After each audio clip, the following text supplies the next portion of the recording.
biggest donation you can give someone is forgiveness. These days, we talk a lot about giving donations, doing charity, and what about giving forgiveness? We talk of material things, giving material things. So the preparation involves a lot of things, that should we give that, should we give this, what is the best way? Have we ever thought that the biggest cargo that we are carrying in our heart is of anger, irritation, and frustration, past prejudices with a lot of people? What if we give them forgiveness?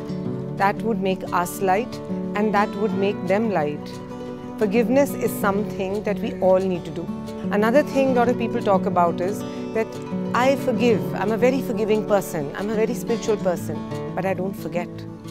Is that a validation of your intelligence or your sharpness? What is it?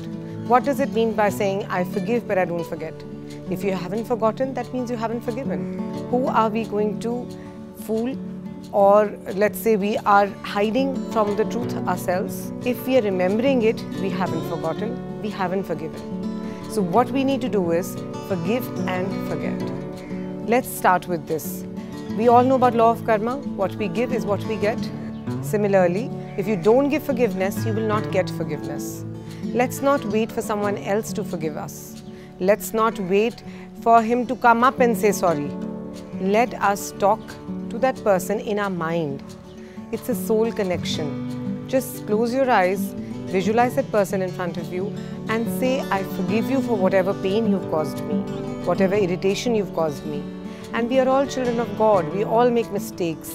Let there be forgiveness, peace and calmness between us. And Om Shanti Shanti Om. Then you imagine that you might have also done something to irritate him.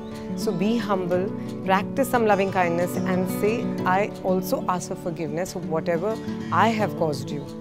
There might be some reason, conscious or subconscious. Just simply say, I also ask for forgiveness. Then what will happen to us? It simply brings out the humility in us.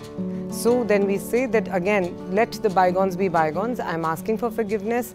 And then you ask forgiveness from the Lord, from the Supreme Being, and say, let my karma be neutralized with this person. That is the actual freedom you will get. That will bring you actual forgiveness. And you will realize that suddenly your heart feels lighter. We have spent years and years holding on to grudges, holding on to bad experiences, past traumas, memories. What is happening to us? We have a heavy heart, which finally manifests as physical diseases. Do we really need that? We don't. So let go. Don't have poison just because you're angry with another person. Release him, release yourself. You are going to be a happier person. So let's start our life with lesser weight that we have been carrying. Let's release this and let's forgive other people. Let's also give them loving kindness and forgiveness. I think that is the biggest way of donation. We will come to material things much later. Let's do this. It doesn't cost any money and it just gives a lot of happiness.